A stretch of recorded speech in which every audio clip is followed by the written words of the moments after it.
بسم الله الرحمن الرحيم الحمد لله رب العالمين الحمد لله الذي خلق السماوات والأرض وجعل الظلمات والنور ثم الذين كفروا بربهم يعدلون أشهد أن لا إله إلا الله وحده لا شريك له وأشهد أن محمدا عبده ورسوله اللهم صل على محمد وعلى آل محمد كما صليت على إبراهيم وعلى آل إبراهيم إنك حميد مجيد اللهم بارك على محمد وعلى آل محمد كما باركت على إبراهيم وعلى آل إبراهيم إنك حميد مجيد ورضي اللهم عن الخلفاء الراشدين والصحابة أجمعين ومن تبعهم بإحسان إلى يوم الدين أما بعد والسلام عليكم ورحمة الله وبركاته.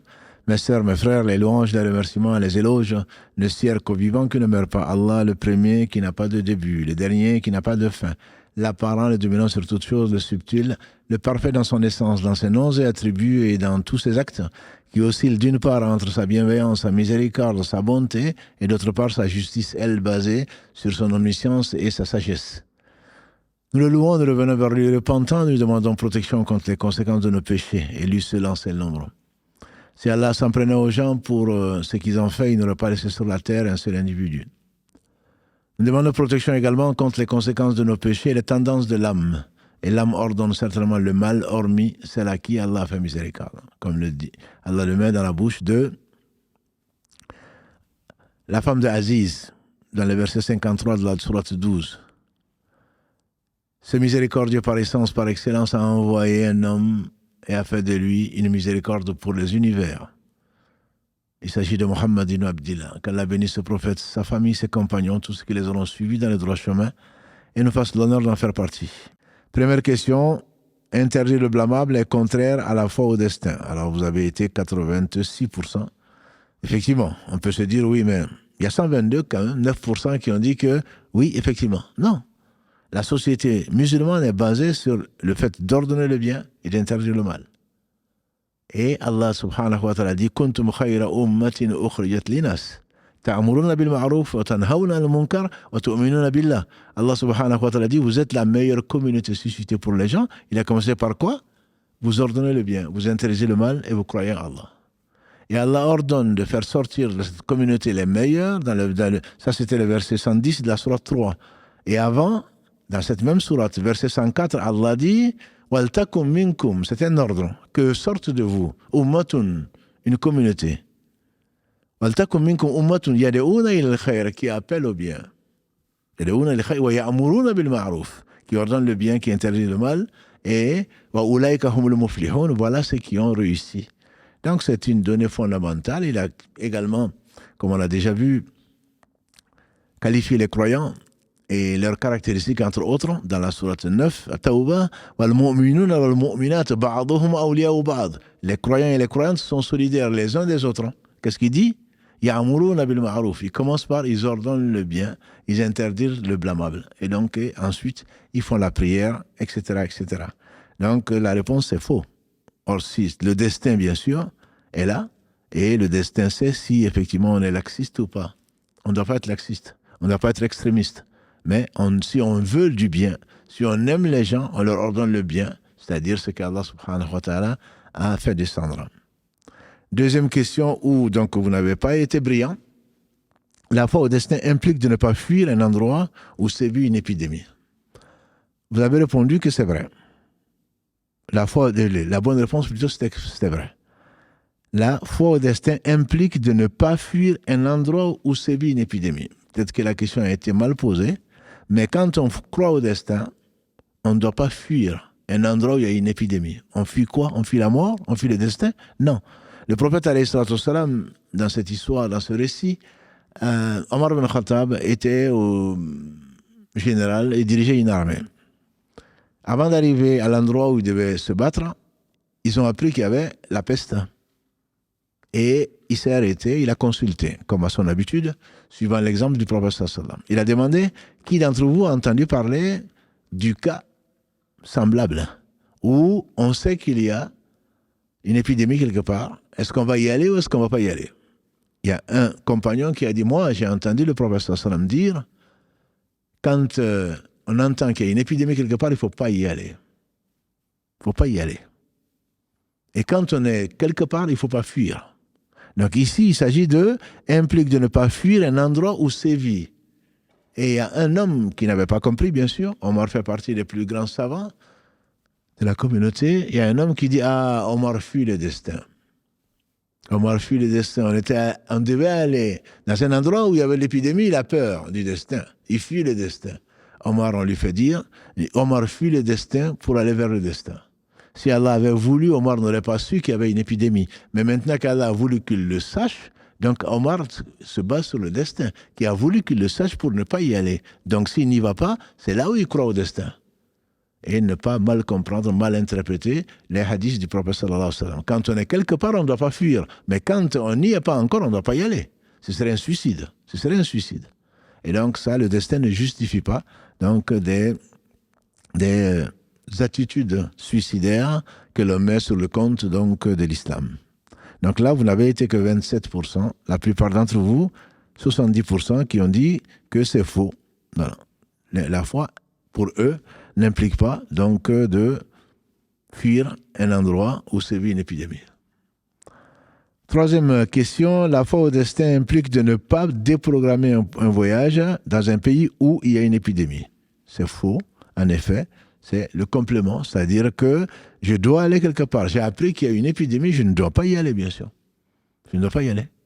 Parce que je crois au destin, ça veut dire justement qu'Allah m'a, dans le destin, il a prévu, il a ordonné à la plume d'écrire que je vais savoir qu'il y a de l'épidémie avant d'y aller. Donc si avant d'y aller, je le sais, ça fait partie du destin, donc je ne pars pas. Donc je déprogramme d'y aller parce qu'Allah a voulu que je sache. Celui qui ne sait pas, bien sûr, son destin est d'y aller, et donc là, il ne doit pas fuir cet endroit-là. C'est ça la bonne compréhension du destin, qu'Allah nous accorde la bonne compréhension. Quatrième question, se soigner est contraire à la foi au destin, puisque la maladie est une créature d'Allah qu'il peut guérir s'il veut. Bon, heureusement, vous n'avez pas été très nombreux, mais 40 quand même. 42 à dire que c'est vrai. Non, c'est faux. Quand je crois au destin, justement, le destin m'a fait découvrir la maladie. Le destin a voulu qu'il y ait des médecins pour traiter la maladie. Et donc, il se peut qu'Allah me guérisse. Donc, il faut se soigner. Ça fait partie également du destin. Cinquième question, invoquer Allah, celui qui entend parfaitement, contredit la foi au destin puisqu'il sait absolument tout. Voilà les incapables. Le prophète sallam a dit, l'incapable, c'est celui qui est incapable d'invoquer. Le vrai incapable, c'est celui qui est incapable d'invoquer. On reviendra, incha'Allah, probablement dessus, le mercredi, puisque c'est notre sujet, donc qu'on a choisi pour le live, de la médecine du cœur. Mais ce n'est pas parce que Allah sait tout qu'on ne va pas lui demander. Allah sait tout, Allah peut tout. Mais il sait que nous ne savons pas. Donc on doit lui demander, puisqu'on sait qu'il sait et qu'il peut, et qu'il entend et qu'il voit parfaitement. Donc c'est une mauvaise compréhension donc, du destin que de penser qu'il ne faut pas invoquer Allah parce qu'il sait tout. Pourquoi l'invoquer? Et non, Allah dit dans la sourate 40, verset 60, on l'a vu le mercredi, votre Seigneur a ordonné de l'invoquer pour qu'il vous réponde. Et ceux qui s'enflent d'orgueil, qui refusent de l'invoquer, il leur promet donc l'enfer qu'Allah nous en préserve. Question 6, la foi au destin permet de justifier un acte interdit car n'arrive dans le royaume d'Allah que ce qu'il veut. Bien sûr que la réponse, c'était faux, mais néanmoins, il y a 150 personnes qui ont dit oui, que c'était vrai. Non, la foi au destin ne permet pas de justifier un acte interdit. Si l'acte est interdit, Allah a voulu qu'on le sache, que l'acte est interdit, on ne va pas prétexter que le destin a voulu qu'on le fasse. Voilà, on va tuer, on va voler, on va mentir, on va dire, eh bien, écoute, c'est le destin. Mais non. Le destin veut dire que voilà un pécheur, voilà un paresseux, voilà quelqu'un à une âme qui penche vers le mal, et c'est pour cela qu'il l'a fait. Non, on ne va pas dire que le destin l'a voulu, puisque Allah nous a avertis pour notre bien de ne pas faire tout ce qui, là où le mal l'emporte, et de faire ce qui est indispensable à notre vie du cœur. Et malgré cela, on l'a fait, donc on ne va pas parler de destin dans ce cas-là. Septième question, demander de l'aide aux créatures est contraire à la foi au destin. La réponse, bien sûr, c'est faux. Même Moussa, alayhi salatu salam, a demandé. Quand tu demandes de la route à quelqu'un, ta route. Quand tu demandes de l'aide à quelqu'un, pour bien sûr à un vivant, celui qui est fait à un mort, celui-là, il est associé à Allah subhanahu wa ta'ala. C'est le shirk et le seul péché qu'Allah subhanahu wa ta'ala, comme il le proclame au moins dans 2 versets de la sourate Les Femmes, sourate 4, verset 48 et 116, « Inna Allah la yaghfiru an yushraka bihi wa yaghfiru ma duna dhalika liman yasha » Allah ne pardonne pas qu'on lui associe quoi que ce soit. En dehors de cela, il pardonne à qui il veut. Et donc, celui qui meurt en associant quoi que ce soit à Allah, il ne sortira pas de l'enfer. Donc, demander à un vivant capable de le faire, bien sûr que c'est permis. Quand toi, tu ne peux pas, bien sûr, si tu peux le faire, le mieux, c'est de ne rien demander à personne. Certains compagnons du prophète sallam ont prêté allégeance au prophète sallam de ne rien demander à personne. Au point que quand ils étaient sur leur monture, que leur fouet tombait, ils descendaient sans demander à quelqu'un qui était par terre de leur donner. Parce que quand on demande, on devient esclave de la personne. Elle peut dire oui comme elle peut dire non. On doit demander qu'à Allah subhanahu wa ta'ala quand on peut. Mais quand on ne peut pas, on a besoin d'aide, Allah met sur notre route quelqu'un qui peut nous aider. Dans le bien, bien sûr qu'on doit demander. On doit demander, sinon ce serait de l'orgueil, ce serait plus de la fierté. 8e question, si au travers d'une personne qu'on arrive à un but où on est sauvé par Allah, le doux d'une situation délicate, on est en droit de dire c'est Allah, c'est grâce à Allah et à toi que ça arrive très très souvent. La réponse donc c'est également c'est une question qui n'a pas été très très bien traitée. Vous n'avez été que 51% à dire que c'est faux. On n'a pas le droit de dire c'est grâce à Allah et. C'est le et qui est de trop. La locution donc ici, le et de coordination, c'est Allah et toi. Quand ils ont dit au prophète sallam, c'est qu'Allah a voulu et toi, il a dit, vous m'associez à Allah. Dites seulement ce qu'Allah a voulu. Le et est de trop. Donc dans l'islam, on dit, c'est grâce à Allah, puis toi. C'est que c'est Allah qui t'a permis, toi, de m'aider. Mais toi, tu n'es rien. Tu ne peux rien. C'est Allah, c'est grâce à Allah seulement. Masha'Allah, yani, Masha'Allah, c'est tout. Masha'Allah. Allah a voulu, ça s'est réalisé. C'est qu'Allah ne veut pas, Man lam yasha, lam yakun. Si Allah ne veut pas, ça ne peut pas se passer. Donc on n'a pas associé quelqu'un à Allah, même si celui-là nous a sauvés, on pense, on dira, il nous a sauvé la vie. Non, on dit Allah m'a sauvé la vie grâce à lui, par la faveur donc qu'il a accordée. Ce temps passé à ce moment-là, il avait la capacité de m'aider. Et s'il n'était pas là, bien sûr, Allah aurait pu me sauver sans rien. Mais Allah a voulu le gratifier de cette situation-là. Il en a profité pour m'aider et ça a été l'occasion de sauver ma vie. Mais ce n'est pas parce qu'on lui doit la vie, c'est ce qu'on dit. Cet homme, je lui dois la vie. Cette femme, je lui dois la vie. C'est pas vrai. Tu dois la vie à Allah seul.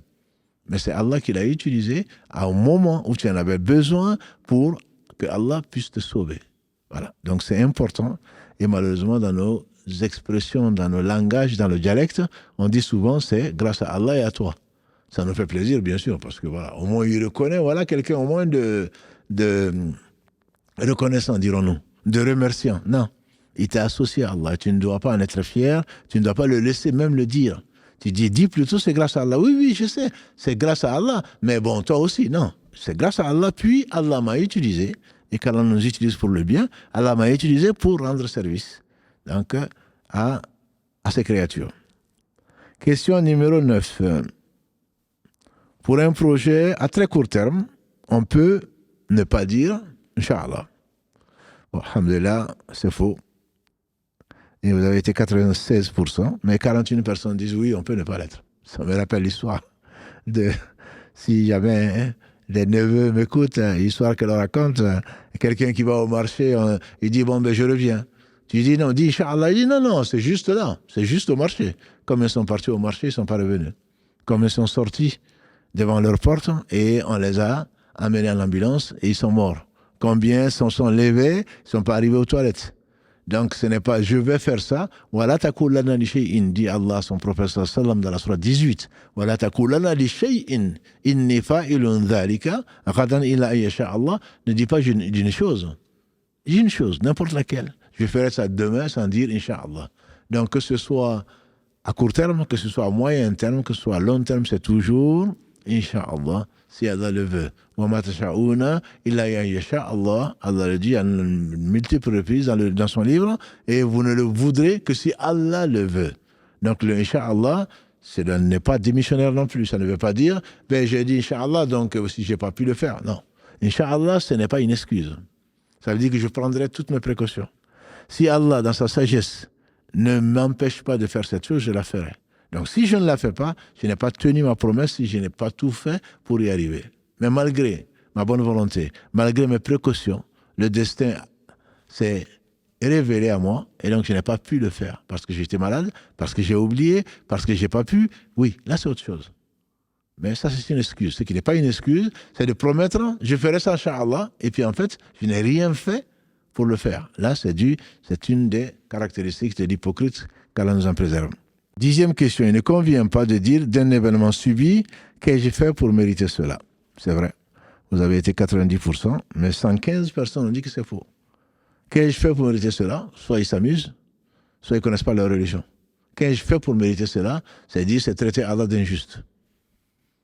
Je ne vois pas ce que j'ai fait moi pour mériter ça. Tu le vois peut-être pas, mais Allah le sait, parce qu'Allah est juste. Si Allah te fait, comme on a dit, verset 45 de la sourate 35, verset 61 de la sourate 16, Allah dit, si s'en prenait aux gens pour ce qu'ils ont fait, ils n'auraient pas laissé sur la terre un seul être vivant. Donc ce que nous avons, c'est nous le méritons. Nous le méritons pour aujourd'hui, pour demain, pour l'au-delà. Allah est juste. On n'a pas à dire, mais qu'est-ce que j'ai fait à Allah? C'est-à-dire, quelque part, Allah, il a abusé. Allah, il serait injuste. Ta'ala Allah yan dhalika, uluwan kabira. Qu'Allah nous pardonne. 11e question, dire, je ne mérite pas tel sort, ou c'est dommage que telle chose soit arrivée, est une contestation du destin, oui. Vous avez été 92% à le dire, mais 75 personnes, par contre, ont dit que c'est faux. Si, c'est bien vrai. Je ne mérite pas tel sort, ça veut dire qu'Allah aurait été injuste. C'est dommage que telle chose soit arrivée. Ça veut dire qu'il aurait été mieux. Or, Allah ne fait que le meilleur. Il ne fait pas seulement le bien. Fait que moi, je connaîtrais mieux que Allah. C'est dommage. S'il n'y avait pas eu ça, ça aurait été certainement mieux. Comme si Allah a fait le mauvais choix, entre guillemets. Comme il fait tout. S'il a choisi une chose, c'est que c'est la meilleure de ces choses-là. Même si tu ne comprends pas mon frère, même si tu ne comprends pas ma sœur. 12e question. Prétendre que si telle chose n'était pas arrivée, telle autre ne serait pas arrivée, ne contredit pas la foi au destin, c'est faux. Mais vous avez été 230 à dire que c'était vrai. Non. Premièrement, c'est un mensonge. Allah seul sait ce qui est, ce qui sera, ce qui a été, ce qui n'est pas. Si ça avait été ce que ce serait, toi, tu ne peux pas savoir. Si ça n'était pas arrivé, comment tu peux savoir ce qui serait arrivé? Toi, tu penses que si je ne l'avais pas connu, mais bien sûr, si tu n'étais pas né, on n'aurait pas eu un philosophe. Non. Cette chose est arrivée, alhamdoulilah. Si ce n'était pas arrivé, Allah seul sait ce qui serait arrivé.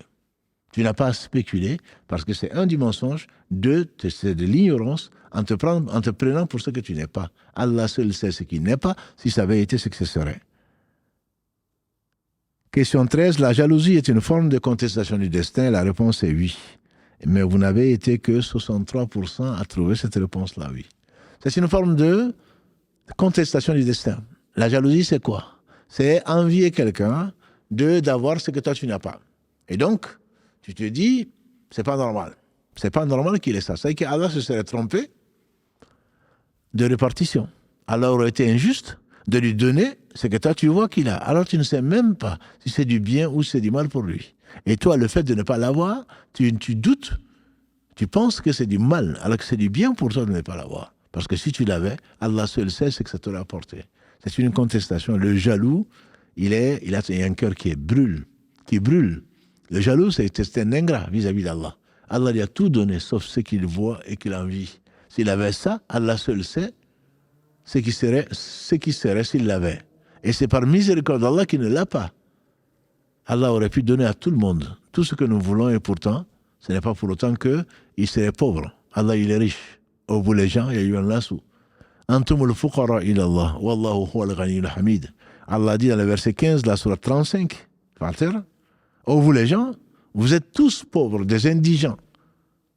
Vous êtes tous pauvres vis-à-vis d'Allah. C'est Allah qui est le riche, le digne de louange.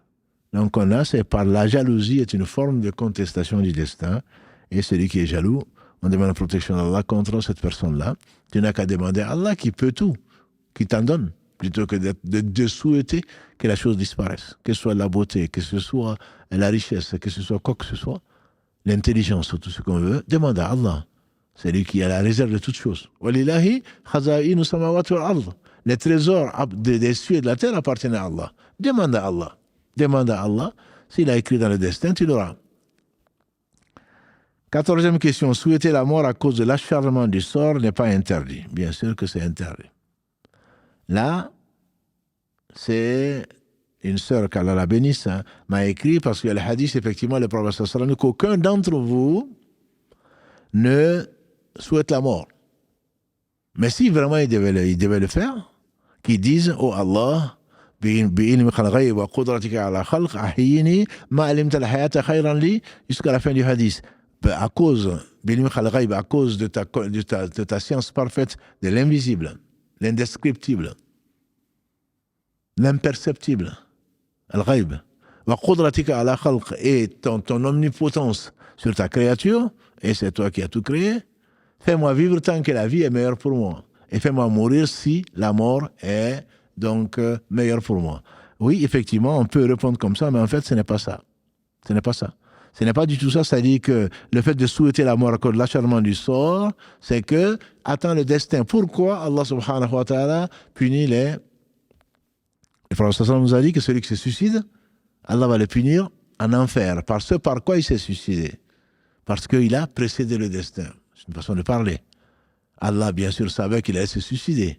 Mais il ne s'est pas laissé, n'a pas fait confiance à Allah et aller jusqu'au bout. Il n'y a pas inna ma'al usri yusra. Avec la difficulté, il y a la facilité. Toi, tu as désespéré de la miséricorde d'Allah en mettant fin à ta vie. C'est pour cela que tu as contesté le destin en réalité. Alors, la question qui est posée directement, que Karim me passe, mais Allah est jaloux. Donc pourquoi, quand on est jaloux, c'est pas bien? Parce que la jalousie d'Allah n'est pas là. Ce n'est pas la même chose. Laysa kamithlihi shay. Laysa kamithlihi shay. Verset 11 de la sourate 42. Rien ne lui ressemble. Rien ne lui ressemble. C'est-à-dire que la jalousie d'Allah, c'est de voir qu'on fait les interdits, alors qu'il les a interdits pour notre bien. Allah ne veut pas, Allah n'aime pas ça. Alors que nous, notre jalousie, c'est de vouloir voir disparaître le bien qu'Allah a donné à quelqu'un. Donc c'est complètement différent. Quand le prophète sallallahu alayhi wa sallam a dit Allah est jaloux, moi je suis jaloux plutôt, et Allah est encore plus jaloux que moi. C'est quand on s'approche de ses hurumat, de ce qu'il a interdit. Comme il dit que c'est pour cela qu'il a interdit des choses. Donc ça, c'est la définition de la jalousie d'Allah est connue et par le hadith. Ce n'est pas du tout semblable à notre jalousie, nous. Ensuite, question donc 14. Souhaiter on l'a traité. 15. Insulter le temps devient à contester le destin. Effectivement, vrai. À 83%, vous avez été, mais il y a quand même 91% de personnes qui ont dit que c'est faux. Insulter le temps revient à contester le destin. C'est Allah qui a fait le temps. Allah, le prophète a dit qu'Allah dit qu'aucun d'entre vous n'insulte le temps. Insulter le temps, c'est moi. C'est moi le temps. C'est-à-dire, c'est moi qui fais le temps. Allah a voulu qu'il y ait une météo de telle façon. Et toi, tu l'insultes. Quel sale temps, comme on entend parfois. Là, tu dis qu'Allah s'est trompé. Ce qu'Allah a fait n'est pas bon. Or, c'est dans le destin forcément, puisque c'est Allah qui a décrété 50 000 ans, avant qu'il n'ait créé les cieux et la terre, ce qui devait arriver, et c'est arrivé, et tu n'y pourras rien. Tu n'y pourras rien du tout, et tu prends des péchés, parce que tu n'es pas content de ce que Allah subhanahu wa ta'ala a décrété. 16e, où vous avez été très, très, très peu nombreux à avoir une bonne réponse, vous n'avez été que 88, soit 6%. La satisfaction du destin est une obligation de la foi. La réponse est faux. Vous avez été 89% à dire que oui. Pourquoi? Qu'est-ce que c'est que la foi? On a commencé par le hadith de Jibril alayhi salam. La foi, dit le prophète sallallahu alayhi wa sallam, c'est de croire en Allah, en ses anges, en ses livres, en ses messagers, au jour du jour dernier, et croire au destin, qu'il soit bon ou mauvais, en notre faveur ou en notre défaveur. Il n'a pas dit et soit satisfait du destin. La satisfaction du destin, c'est l'idéal. Ce sont les prophètes, ce sont les gens, les alliés d'Allah. Allah veut une chose, c'est la meilleure des choses. Même si nous on le dit, est-ce qu'on est vraiment satisfait au fond de nous? Mais cela ne veut pas dire qu'on n'est pas croyant. On est croyant parce qu'on sait que ça devait arriver, c'est le destin. Allah a décrété, c'est arrivé. Comme l'a dit le prophète sallallahu alayhi wa sallam, le cœur est gros, les larmes coulent, mais on ne dit d'Allah que du vrai, que du bien. Et donc, ne pas être content, entre guillemets, du destin, c'est humain, ça veut dire qu'à ce moment, en tout cas, ta foi est basse. Mais si tu es satisfait d'Allah, Allah sera satisfait de toi. Et si tu es satisfait du destin, ça prouve que tu es satisfait d'Allah parce que tu le connais. Tu sais que ce qu'il fait, c'est la meilleure des choses, même si ça ne te plaît pas. On fait dire à un homme, dont j'ai oublié le nom, qui disait, si Allah me donne ce que je veux, je serai content. Mais si Allah ne me donne pas ce que je veux, je serai 10 fois plus content. On lui dit, mais pourquoi? Il dit, parce que si Allah me donne ce que je veux, Allah m'a donné ce que moi je veux. Mais si Allah ne me donne pas ce que je veux, c'est qu'Allah m'a donné ce que lui il veut. Ce que Allah veut est bien entendu mieux que ce que moi je veux, même pour moi-même. Parce qu'Allah sait et nous on ne sait pas. Donc c'est une question, j'espère que par là, alhamdoulilah, qu'Allah nous éduquera. Donc cette question qui n'a pas été du tout comprise, la question 16, la satisfaction du destin n'est pas une obligation de la foi, mais c'est plus que recommandé. C'est un niveau important de la foi que, dis-je, c'est même peut-être l'excellence. L'excellence, c'est à demander Jibril au prophète sallam qui lui a dit, l'ihsan, l'excellence, c'est que tu adores Allah comme si tu le vois, car si tu ne le vois pas, lui te voit. Donc, idéalement, on demande à Allah d'être satisfait du destin. Mais ce n'est pas une obligation de la foi. On peut ne pas être satisfait du destin, on peut ne pas être content d'être pauvre, d'avoir perdu quelqu'un qu'on aime. On peut être triste et même pas ne pas être satisfait. Mais on ne doit pas contester le destin. Comme les cas qu'on a vus tout à l'heure, celui qui conteste le destin, c'est un manque de foi. Et celui qui meurt en ne croyant pas au destin, celui qui meurt, a dit le prophète sallam, en pensant d'une chose qu'il n'a pas eue, qu'il aurait pu l'avoir, ou d'une chose qu'il a eue, qu'il aurait pu l'éviter, celui-là, il va en enfer parce qu'il ne croit pas au destin. Donc c'est vraiment extrêmement important le destin et je peux vous dire que les gens qui y croient ont été heureux et ceux qui n'y ont pas cru sont éloignés d'Allah, peut-être même ont perdu la foi, en tout cas risquent l'enfer, ça c'est sûr. 17e question, il est légitime de dire le destin l'a voulu. La réponse, vous avez été 49% à dire oui, mais la bonne réponse, vous n'avez été que 40%, vous avez été 50% plutôt à dire oui, la bonne réponse c'est 40%, c'est faux. C'est pas le destin l'a voulu, c'est Allah l'a voulu. Allah l'a voulu, donc le destin l'a réalisé. Le destin ne veut rien du tout. C'est Allah qui veut tout. C'est Allah qui, on ne peut vouloir que si Allah le veut. C'est Allah qui l'a voulu. Ce n'est pas le destin. Allah a voulu dans le destin. Allah a voulu que ce soit le destin, mais c'est pas le destin qu'il a voulu. C'est peut-être une subtilité. Vous me direz, mais c'est pas le destin. C'est Allah qui l'a voulu. Ce qu'Allah veut se réalise. C'est parce que le destin veut. Ce qu'Allah veut se réalise dans le destin. C'est peut-être subtil, mais encore une fois, mais bon, vous avez eu quand même 15 sur 20, ça veut dire que vous avez compris le destin et qu'Allah nous en fasse surtout profiter. Qu'on le garde dans le cœur, pas seulement sur la langue ou dans le cerveau, en disant, moi j'ai bien compris, j'ai eu 15, j'ai eu 18, d'accord, mais est-ce que devant ce que tu n'aimes pas dans la vie aujourd'hui, est-ce que tu as compris le destin? Est-ce que tu as remercié Allah d'avoir eu ce que tu n'aimes, de ne pas avoir eu ce que tu voulais et d'accepter ce qu'Allah t'a envoyé comme épreuve? Et là, oui, je te dirais, tu as compris le destin, même si tu as dit, je ne sais pas, même si tu n'as pas eu une bonne note, là, chez Allah, tu auras une très bonne note. Mais si dans le quiz, tu as une très bonne note et qu'en réalité, tu te révoltes contre le destin, très certainement, tu as une très très mauvaise note en réalité chez Allah subhanahu wa ta'ala. 18e question, il n'est pas permis de dire les conditions atmosphériques ou autres ont voulu que, c'est pareil, il n'est pas permis. La réponse est vraie. Il n'est pas permis de dire. C'est comme on a vu, le destin l'a voulu, la météo a voulu que... Non, c'est pas la météo. La météo ne fait que deviner, anticiper, décrire les phénomènes à venir. La météo ne veut rien du tout. Que peut faire la météo? Si elle a décrété qu'il va faire beau, c'est pas la météo qui va faire qu'il va pleuvoir. Si elle a décrété qu'il va pleuvoir, c'est pas la météo qui va changer les choses. C'est Allah qui l'a voulu. Mais la météo l'a prédit. Prédire, ça ne veut pas dire qu'on le fait. Prédire, c'est qu'on a cette connaissance-là au travers, ici, de la science, et ceci est bien entendu permis, et ça permet d'anticiper un certain nombre de choses. Avant-dernière question, 19e, tout ordre d'Allah, le sage, se réalisera nécessairement. Alhamdulillah, vous avez été 97% à dire vrai, c'est bien vrai. N'arrive que ce qu'Allah veut. Tout ordre qu'Allah veut se réalise. Ce qu'Allah ne veut pas ne va pas se réaliser. Ce qu'Allah ne veut pas ne peut pas se réaliser. Si Allah ne veut pas dans son royaume, il ne peut pas. Rien ne peut se réaliser sauf par sa permission. Et tout ce qu'il veut se réalisera, sans aucun doute. La plume est levée, a dit Muhammad sallallahu alayhi wa sallam, et l'encre a séché. Dernière question, vous avez été encore plus, 98% et même plus. Quand Allah l'Omnipotent veut qu'une chose soit, elle se réalisera nécessairement.